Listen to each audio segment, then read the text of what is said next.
This is SpaceTime Series 24, Episode 53. Coming up on SpaceTime, determining the age of Earth's continental crust, more funding to build the world's biggest radio telescope, and an exciting new interstellar mission on the drawing boards.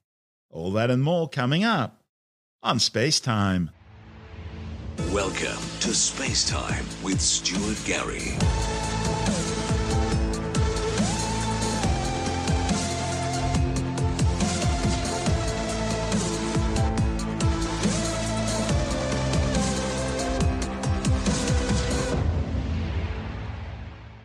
A new study claims Earth's continental crust first emerged some 3.7 billion years ago.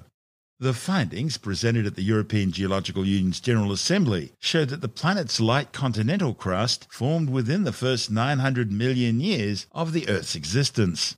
The continental crust is the layer of granitic, sedimentary and metamorphic rocks which forms the continents in the areas of shallow seabed close to their shores, known as the continental shelves. It's less dense than the oceanic crust material and therefore floats on top of it. Unlike previous research, which is based on strontium isotopes and marine carbonates, which are usually either scarce or altered in rock more than 3 billion years old, the new study by scientists from the University of Bergen looked at the mineral barite, which forms from sulfates in ocean water mixing with barium from hydrothermal vents, and thus holds an unchanging record of ocean chemistry going back through time.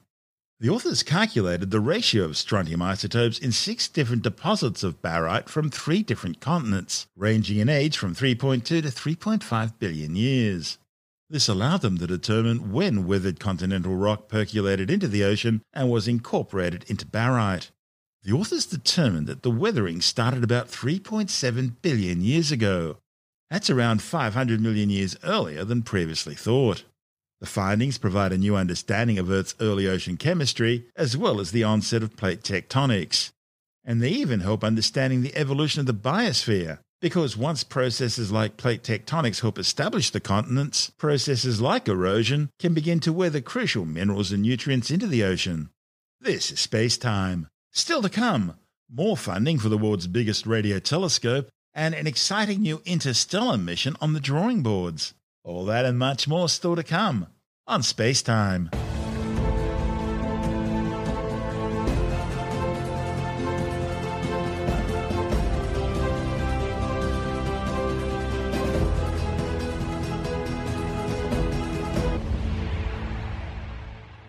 The Australian government has provided another $387 million in support funding for the Square Kilometre Array project to build what will be the world's largest radio telescope. As well as construction of the telescope arrays themselves, the package will also provide over $64 million in funding towards building one of the world's biggest and fastest supercomputers in Perth, needed to process the huge amounts of data which will be gathered by the observatory. The Square Kilometre Array project will use 2 networks consisting of hundreds of dishes and thousands of antennas distributed over hundreds of kilometres of the Australian outback and the South African Karoo. These will be split up into the SKA low-frequency phased arrays, which will be dipole antennas covering the 50 to 350 MHz frequency range and grouped in 100-metre diameter stations, each containing around 90 elements. The SKA mid-frequency array will include several thousand 12-metre diameter dishes covering the 350 MHz to 14 GHz frequency range. And the SKA survey array will use a compact array of 12 15-metre diameter parabolic medium-frequency dishes, each equipped with a multi-beam phased array feed covering the 350 MHz to 4 GHz range. Its size and wide range of operating frequencies will make the Square Kilometre Array at least 50 times more sensitive than any other radio telescope in the world. The Australian facility will be based at the CSIRO's Murchison Radio Astronomy Observatory in Western Australia, where it already has 2 operational main instruments. The Square Kilometre Array Pathfinder, or ASCAP, which uses 36 identical 12-metre parabolic dishes working together as a single instrument for high-sensitive surveys. And the Murchison Wide Field Array, which comprises 80 300 MHz low-frequency cross-correlating signal dipoles mounted on 128 phase tiles comprising 16 dipoles each. A third separate instrument at Murchison is EDGES, The experiment to detect the global epoch of reionization signature antenna and low-noise amplifier radio telescope. It's designed to detect the redshifted 21-centimetre hydrogen line from the cosmic dawn, an epoch of reionization. Meanwhile, South Africa has its own precursor facility known as Meerkat, an array of 64 13.5-metre dishes covering the 580 MHz to 14 GHz frequency range. There's also the 7-dish Cat7 engineering and science testbed instrument. The new Perth supercomputer will be complemented by a second unit in South Africa, the pair working to process the unprecedented amounts of data expected to be produced by the observatory. Some 60 petabytes of data is expected to be stored and distributed worldwide to the science community every year. That's enough to fill more than 500,000 top-end laptops. Construction of the project will begin early next year and take at least 10 years to complete. The project's partners include Australia, the Netherlands, Canada, China, France, Germany, India, Italy, Japan, Korea, Portugal, South Africa, Spain, Sweden, Switzerland and the UK. To find out more, Andrew Dunkley is speaking with astronomer Professor Fred Watson. The Australian government's chipping in a mere $387 million.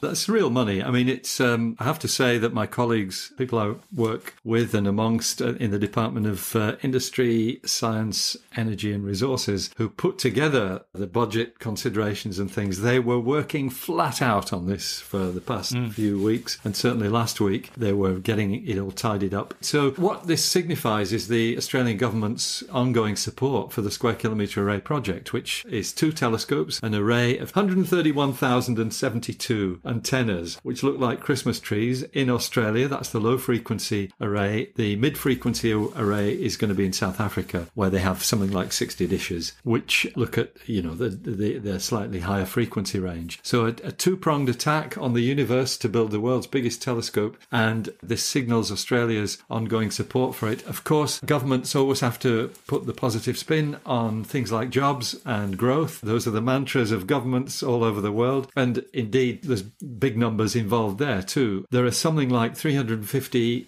new jobs being created during the construction period, the 10-year construction period. And then over the 50-year life of the project, because this is going to outlast you and me, Andrew. Yes. There'll be 230 ongoing positions. This is serious stuff. These are big numbers for the jobs that this gigantic project will build. And just to mention as well that, two things. One is that it's not just Australia in this. There are, I think, 16 nations are now signed up for it, 16 member countries all over the world. Actually, I might just list them because it's quite an interesting bunch. Australia, Canada, China, France, Germany, India, Italy, Japan, Korea, the Netherlands, Portugal, South Africa, Spain, Sweden, Switzerland, and the United Kingdom are in there. Wow. You might notice one country that isn't in there is the United States, because their interests in radio astronomy don't really align with what the SKA member countries are doing. So it's not taking your bat and going home or anything. It's just a natural thing about the scientific endeavours of these countries. But to anybody who's listening to us in one of those listed countries, well done. Your country is part and parcel of the SKA community. And what I was going to say is that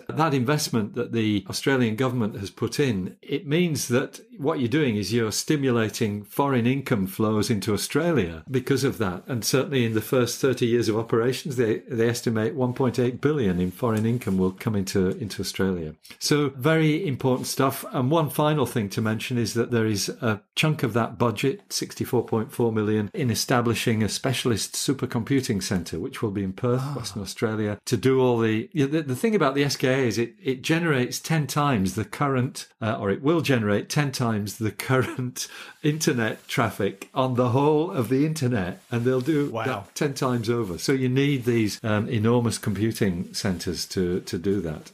It's very exciting stuff. I'm delighted we could get a chance to talk about it. And well done, Australia. That's that's me waving my flag for the country that is closest to my heart. I suppose we should, just for the sake of it, refresh people's memories as to what the SKA's role is going to be. What are we trying to achieve with it? So it's remarkable. Its remit is the entire history of the universe, basically, because the kinds of things it will be looking at are the Dark Ages, that time between the Big Bang and the first star switching on, when the universe had a lot of cold hydrogen in it, which the SKA will be able to not only detect, but to map it out, to see where it lay and how that formed the universe's growth. And then things like the origin of magnetic fields in the universe. That's one of the key targets of the SKA. One that I am very interested in and very keen on is that SKA will detect very large numbers of pulsars. These are neutron stars, spinning neutron stars, that essentially let us test gravity at very extreme levels. Neutron stars and black holes are the most gravitationally strong objects that we can see. And so what you're really interested in is looking at these objects in detail to see whether relativity still works at these high gravitational intensity levels, because relativity is our best theory of stuff in the universe, but we know it's got holes in it. We know it doesn't completely work. So this is one of the things that, in fact, I had in mind when about 2 years ago, I went before a committee, a high-level political committee, which was ratifying the treaty that the Square Kilometre Array, the international treaty that it's going to be built under. And I promised them Nobel Prizes, which might have been, I said they had my personal guarantee that this would generate Nobel Prizes, and that actually appeared in Hansard. But so it was not on record. Not entirely a throwaway comment. Of course, at my age, I can promise anything, Andrew, but it's not a throwaway comment, because I believe that if the SKA reveals insights into the absolute fabric of reality that underpins all of relativity and quantum theory and everything, and it may well do, that will certainly generate Nobel Prizes. So all of the above, plus just finally, coming right up to date, the SKA can detect an airport radar at 50 light years, so who knows what we might pick up going on in our neighbourhood in the universe in terms of intelligent species. That's Dr. Fred Watson, an astronomer with the Department of Science, speaking with Andrew Dunkley on our sister program, Space Nuts. And this is Space Time. Still to come, an exciting new interstellar mission on the drawing boards, and a successful high-altitude test flight for SpaceX's Starship. All that and more still to come on Space Time.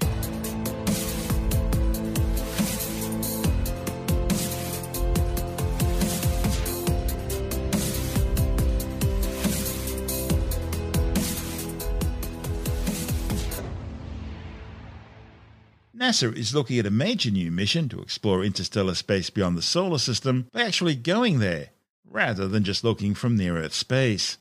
Current plans would see the mission launch in the early 2030s, taking about 15 years to reach the heliosphere boundary and lasting well over 50 years in total. When the twin 1970s vintage Voyagers 1 and 2 spacecraft crossed the boundary of the solar system and entered interstellar space back in 2012 and 2018 respectively, scientists around the world celebrated the stunning achievement. The two probes had entered a new part of the galaxy, 3 times further away from the Sun than Pluto and 120 times further away from the Sun than what the Earth is. This boundary, known as the heliopause, marks the end of the Sun's heliosphere, the bubble encompassing our solar system that's filled with a solar wind.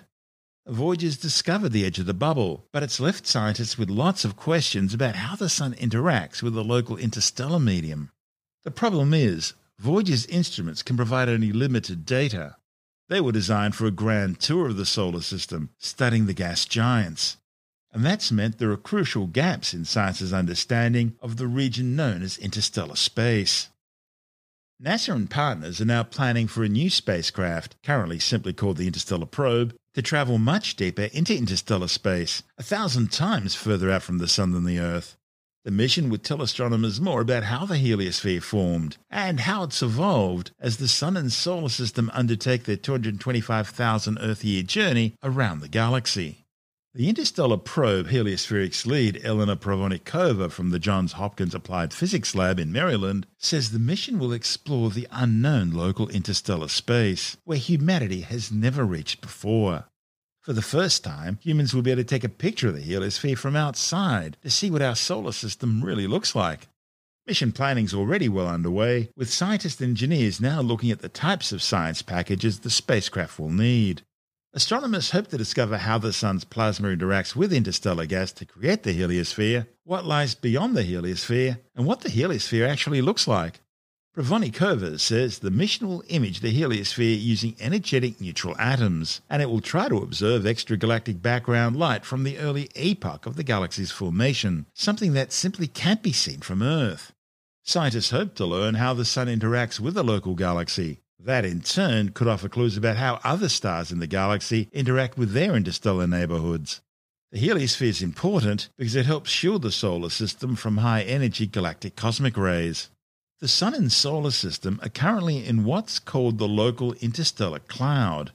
But recent research suggests that we may be moving towards the edge of the cloud, after which we'll enter a new region of interstellar space, a region we know nothing about.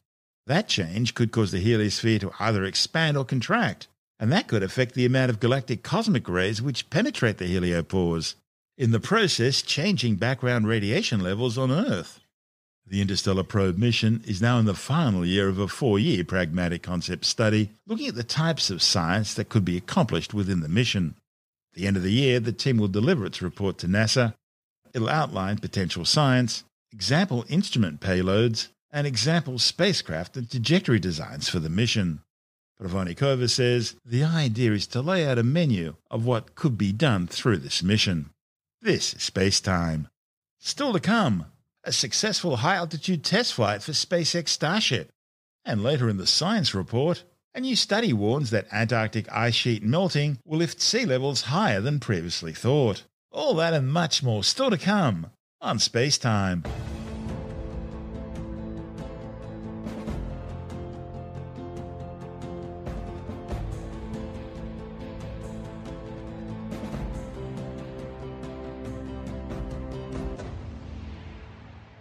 SpaceX has performed a successful high-altitude test flight of its latest Starship prototype in Texas. It was almost 5 weeks ago. We launched Starship 11 on a test flight from the adjacent Pad B. Today's flight is from Pad A.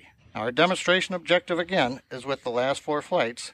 Slowly climb to 10-kilometer altitude, which will take about 4 minutes, turning off engines on the way up as we burn off propellant mass. Once we reach 10 kilometers altitude, we will begin the horizontal descent back to the landing zone adjacent to the launch pad. If all goes well, we'll light 3 engines to flip the stage back to vertical and eventually land on a single engine. This flight includes multiple upgrades and improvements. To address the findings from the rapid unplanned disassembly we experienced on the last flight, this vehicle also incorporates changes that get us closer to the orbital configuration planned for flight later. We continue to count down for Starship 15 flight. Pellet load is complete in the liquid oxygen system on the Starship. Methane fuel load is also complete on the Starship. As with earlier tests, the SN15 test article lit up 3 Raptor engines to launch vertically and then climbed to an altitude of 10 kilometers, shutting off first one and then a second engine during the ascent. T plus 30 seconds, Starship 15 is airborne. The 3 Raptor engines powering our way to 10 kilometers altitude in today's test flight. Just past 1 minute into flight, we're through 2 kilometers altitude. All 3 Raptor engines continuing to burn. Next major event, about 1 minute, is we will turn off the first of the 3 Raptor engines. Raptor engines continuing to perform, and we've got shutdown on engine 3 on time. We continue to ascend. We have just passed the 8-kilometer point in flight. Everything continues to look good on Starship 15. Coming up on 3.5 minutes into flight, we're approaching the 10-kilometer altitude. We'll begin to hover here. We've had engine number 2 shut down on time. We'll now be moving into the hover with 1 engine, and then in a little bit we will begin the flip over to horizontal position and begin our descent. Once at the correct altitude, SN15 performed a series of maneuvers, including a propellant transition to the internal header tanks, which hold the landing propellant, allowing a controlled aerodynamic horizontal descent actively guided by the independent movement of 2 forward and 2 aft flaps on the vehicle. All 4 flaps are actuated by an onboard flight computer to control Starship's attitude during the flight, before the test article reignited its Raptor engines and reoriented itself vertically again for landing on a pad adjacent to the launch pad. Just past T plus 4 minutes into flight. We're in the horizontal descent phase now. We're passing 6 kilometers. Now, a reminder, phase that's coming up as we get ready for landing, we will light 3 Raptor engines, flip the vehicle from horizontal to vertical. If things look good, we will shut down 1 Raptor engine and then possibly a second one and land on a single engine in the landing zone. Raptor continuing to descend. We're coming up on 3 kilometers altitude. And we have ignition. Starship heading back to the landing zone. And Starbase Flight Control has confirmed we are down. The Starship has landed. We're going through the safing sequence in the flight computer right now. We do have a small fire at the base of the vehicle. Not unusual with the methane fuel that we're carrying as we continue to work on the test vehicle design. Water going on the pad from the water cannons. But again, Starship 15, powered by 3 Raptor engines. We have successfully launched it from our facility in South Texas, landed after a routine flight where we shut engines down on the way to 10 kilometers, executed the horizontal unpowered descent, the engines lighting up as we came down for a landing at a nice slow velocity onto the concrete landing pad. Also like to remember, this is the 60th anniversary of the first American in space, astronaut Alan Shepard and his Mercury capsule, and SpaceX has landed Starship successfully on this date. The SN15 test article features numerous major structural, avionics, software and engine improvements over earlier versions which ended up in spectacular explosions. These included a new enhanced avionics suite, updated propellant architecture in the aft skirt, and a new Raptor engine design and configuration. In-space refueling, combined with a controlled aerodynamic descent using flaps and a vertical landing capability, are all crucial aspects Starship will need in order to fulfill its mission as a fully reusable interplanetary and colonial transport system, operating to the Moon, Mars and beyond, places where runways don't exist, and then returning to the Earth again. The final operational product will be a 120-ton, 50-metre-tall spacecraft, 9 metres in diameter, and constructed out of gleaming stainless steel. Its operations will be powered by 6 liquid methane and oxygen-fueled Raptor rocket engines, 3 configured for atmospheric operations and 3 for the vacuum of space. Starship is designed to lift 150 tons of people and cargo into Earth orbit, and 100 tons on more distant missions from the Earth to the Moon or to other planets across the solar system. It will be launched into orbit by a 68-metre-long, 230-ton booster stage powered by 37 Raptor engines. That's about to begin tests in Texas shortly. Starship's first mission will be to provide shuttle services for NASA between the Gateway Space Station and the lunar surface. SpaceX plans on eventually using the Starship launch system to replace the company's existing Dragon spacecraft and its Falcon 9 and Falcon Heavy launch systems. This is SpaceTime.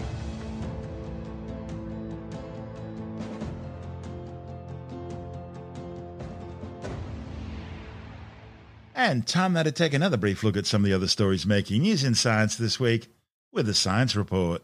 A new study warns that the Antarctic ice sheets melting will lift sea levels higher than previously thought. The new calculations by scientists at Harvard University and reported in the journal Science Advances show that the rise due to climate change will be some 30% above previous forecasts. What's different is that the new calculations include a water expulsion mechanism, which occurs when the solid bedrock under the West Antarctic ice sheet rebounds upwards as the ice melts and the total weight of the ice sheet decreases. See, the bedrock sits below sea level, so when it lifts up, it pushes water from the surrounding area into the ocean, thereby adding to global sea level rise. The new predictions show that in the case of a total collapse of the ice sheet, global sea level rise estimates will be amplified by an additional metre within 1,000 years. A new report warns that at least 2 Chinese government hacking groups have exploited vulnerabilities in VPN security devices to infiltrate several American and European aerospace and defence industry, as well as government and financial sector computer networks. Security consultant Mandian says the cyber spying operation used malware to try and hijack user and administrator identities and enter systems between October 2020 and March this year.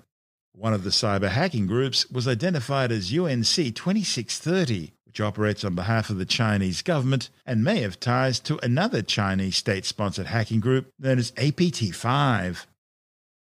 The US State Department has approved a $2 billion deal, which will see the Australian Army purchase 4 additional CH-47F Chinook helicopters and 160 M1A1 tank structures to build M1A2 SEP version 3 Abrams battle tanks and M1150 assault breacher vehicles.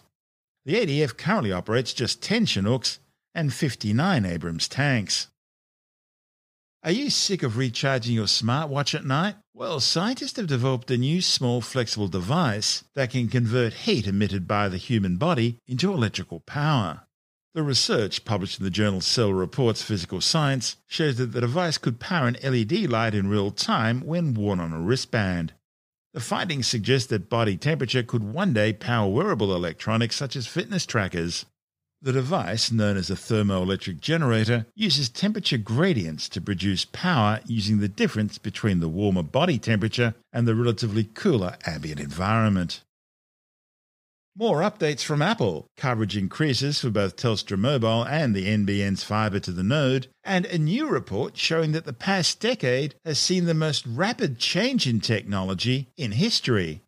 With the details on those stories and more, we're joined by technology expert Alex Zaharov-Reutt from ITWire.com. Yeah, well, we're now up to iOS 14.5.1, so there's updates again for your iPhones, iPads, Apple Watch and Macs. There's no update for the Apple TV. Now, these are patching yet more security vulnerabilities that have been actively exploited, and it's the white hat hackers who are looking for these. They obviously want to get paydays from Apple and other companies as bug bounties, but if they weren't finding these things, then these would be used as zero-day attacks against people, and they could be installing malware or doing other nasty things. So it's a shame that there's so many updates, but it's better to have updates than no updates. And so if you've got any of these Apple devices, please update. And if you haven't updated in the past, do it again. And if you have an old iPhone that's running iOS 12, there's been security updates for that too. So even if you have an older iPhone, it's worth checking. NBN's adding more homes to its fibre rollout. Tell me about it. Yes, well, they just announced that there are 900,000 more homes that will be eligible for a fibre upgrade. Now, the catch is that they have to order a 250 megabit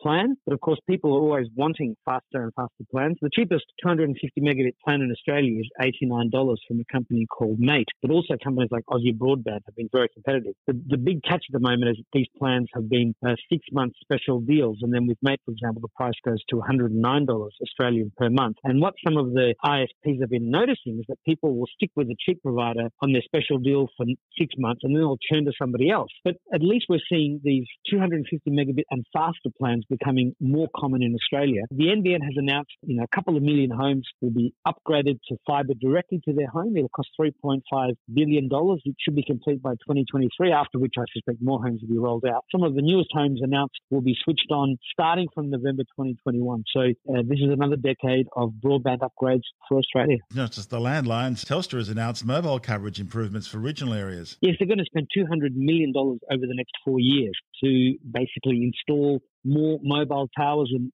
provide more coverage where it isn't currently available. I noticed that in Australia and also when I've been in the US that you can be in certain regional areas, you drive from one town to the next and there's no coverage. I mean, what happens if you have an accident or, you need to get in touch with somebody? You just have to wait for the next person to come along, or you have to have a satellite phone. Telstra is spending $200 million. So as you travel around Australia, you should find far fewer areas of where it has no service than you currently do now over the years to come. The Australian Digital Consumer Study by Telsite's been released. Tell me about it. Sure. Well, they're talking about a decade of rapid change. They say that in the last decade, from 2010 to 2020, we witnessed the most rapid technology change in Australia's history. For example, we now have 21.6 million smartphones in use, which is up from just 4.4 million in 2010. And people are spending $14.4 billion on digital goods and services in 2020, which is up from only $2.2 billion in 2010. So there's been a huge amount of growth. But of course, now with COVID-19, that growth is accelerating even faster. And there's a whole bunch of interesting stats that they've discovered. The number of internet-connected devices in Australia has grown almost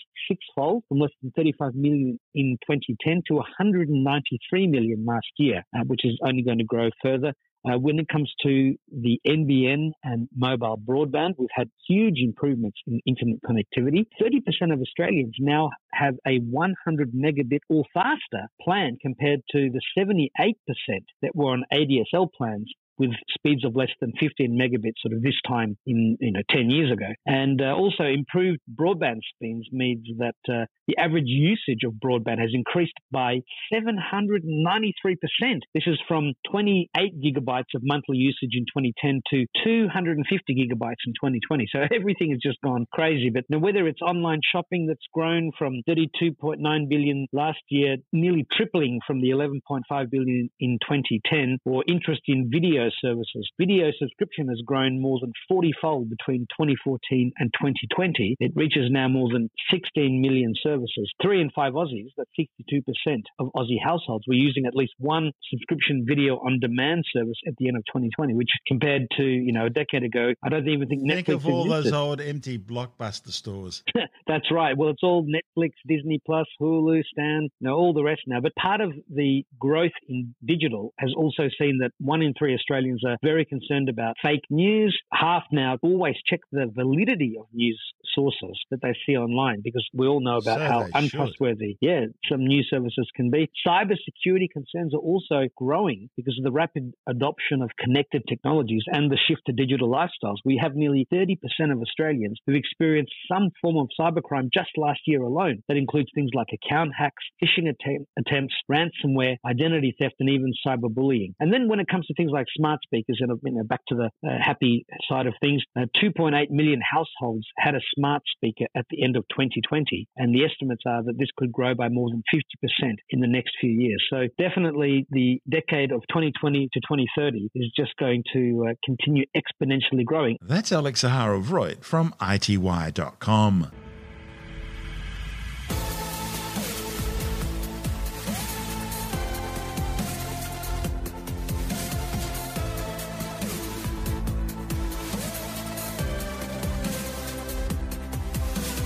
And that's the show for now. SpaceTime is available every Monday, Wednesday and Friday through Apple Podcasts, iTunes, Stitcher, Google Podcast, Pocket Casts, Spotify, Acast, Amazon Music, Bytes.com, SoundCloud, YouTube, your favorite podcast download provider, and from spacetimewithstuartgary.com. SpaceTime's also broadcast through the National Science Foundation on Science Zone Radio and on both iHeartRadio and TuneIn Radio. And you can help to support our show by visiting the SpaceTime store for a range of promotional merchandising goodies, or by becoming a SpaceTime patron, which gives you access to triple-episode commercial-free versions of the show, as well as lots of bonus audio content which doesn't go to air, access to our exclusive Facebook group, and other rewards. Just go to spacetimewithstuartgary.com for full details. And if you want more SpaceTime, please check out our blog, where you'll find all the stuff we couldn't fit in the show, as well as heaps of images, news stories, loads of videos, and things on the web I find interesting or amusing. Just go to spacetimewithstuartgary.tumblr.com. That's all one word, and that's Tumblr without the E. You can also follow us through @StuartGary on Twitter, @SpaceTimeWithStuartGary on Instagram, through our SpaceTime YouTube channel, and on Facebook, just go to facebook.com/SpaceTime with Stuart Gary. And SpaceTime is brought to you in collaboration with Australian Sky and Telescope magazine, your window on the universe. You've been listening to SpaceTime with Stuart Gary. This has been another quality podcast production from Bytes.com.